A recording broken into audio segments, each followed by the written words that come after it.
Bonjour, aujourd'hui je vais vous présenter une activité qui va être un petit peu différente de d'habitude. C'est le sac que j'appelle le sac mystère, mais aussi le sac apaisant. Quand votre enfant fait une colère et vous ne savez pas forcément comment gérer sa colère, et donc c'est une émotion particulière.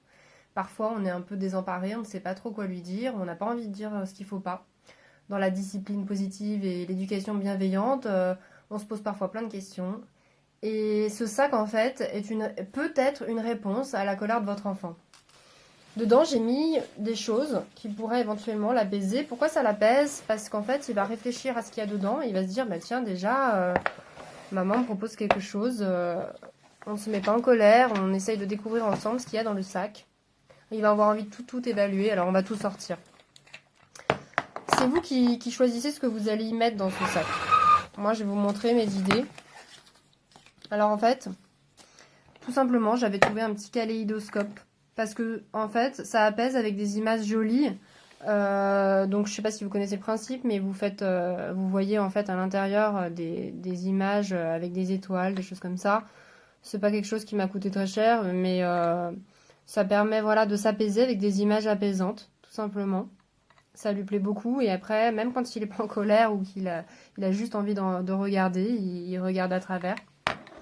Une autre idée que je trouve sympathique, c'est de lui faire sentir des odeurs. Donc par exemple, moi j'ai mis des épices dans des petits tubes à essai comme ça. Donc là par exemple du curry, puis on essaye de deviner ensemble ce qu'il y a. Ça détourne un peu la colère en fait. Bien sûr, il faut parler avec lui et lui demander pourquoi il est en colère, est-ce qu'on peut trouver une réponse. Mais ça peut lui permettre dans un premier temps de se détendre et d'apaiser les choses. Et dans un deuxième temps, on parle avec lui. Voilà, donc des épices. Et ça leur plaît en général parce que il y a un côté ludique en fait, hein, à la découverte de nouvelles odeurs. Tiens, qu'est-ce que c'est? Donc là, c'est une anis étoilée. Ça peut être d'ailleurs l'objet d'une activité à part en fait, hein. Vous cachez les mots s'il sait lire par exemple, et s'il sait pas lire, vous pouvez laisser les mots. Et l'idée, c'est de sentir et de trouver les odeurs associées. Et il y a une idée que je trouve sympa, c'est des cartes émotions. Alors, moi, je les ai achetées parce que j'avoue que j'avais un petit peu, pour une fois, la flemme de fabriquer quelque chose, mais on peut les faire soi-même, en fait. Justement, on retrouve dedans, par exemple, la colère.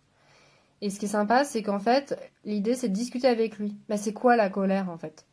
Et derrière, il y a une explication. Alors, on n'est pas obligé d'avoir les mêmes cartes, hein. On peut tout simplement expliquer avec ses propres mots. La colère, bah voilà, ça arrive quand les choses ne se passent pas comme on aimerait que ça se passe, ou quand on essaye de nous imposer quelque chose. Et quand je suis pas en colère, qu'est-ce que je suis? Ben, je suis joyeux, alors on va aller chercher la joie. Et on peut, en général, après avec lui, découvrir toutes les émotions associées. C'est-à-dire qu'il y a la colère, la frustration, la tristesse, l'agitation, l'angoisse. Et on peut après discuter avec lui tout simplement de qu'est-ce que c'est que toutes ces émotions. Et est-ce que ça m'est déjà arrivé d'en ressentir une? À quelle occasion, etc. Et après, on peut voir alors les plus joyeuses, c'est-à-dire la surprise, le plaisir, l'estime de soi. Très très important, l'estime de soi. C'est hyper important d'en parler avec lui. La reconnaissance, la joie, l'envie, etc., etc. Et ça leur plaît beaucoup.